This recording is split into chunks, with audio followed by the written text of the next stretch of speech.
כשהגעתי למגל עם גרעין הורים, לא היה לי כל ניסיון בבישול ובאפייה.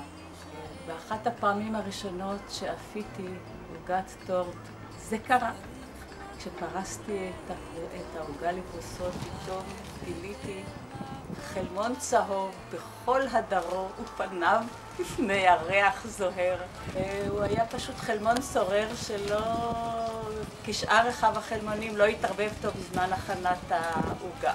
אבל כדי לאזן את העניין, לימים אני עבדתי בבישול במטבח, ויודעי דבר יודעים לפרגן על הבישול של אז. זאת הייתה פדיחה.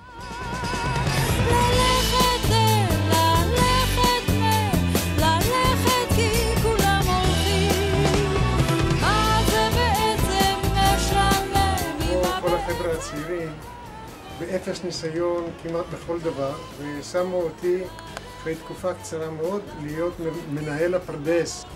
באותה תקופה היו 3 פרדסים בסביבה, ואז קיבלתי טלפון מיכין חק"ל שמגיע טרקטור וצריך להכניס אותו לעבודה לדסקס את השטח, והאדמה הייתה מאוד כבדה. אמרו לי לחפש אדמה קלה שכבר אפשר להיכנס אחרי הגשם.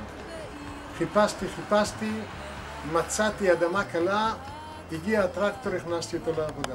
מרכז של אבות חביבה הודה לי מאוד על זה שעל חשבוננו הטרקטור עבד כל היום בחלקות שלהם. היה מביך, כמובן.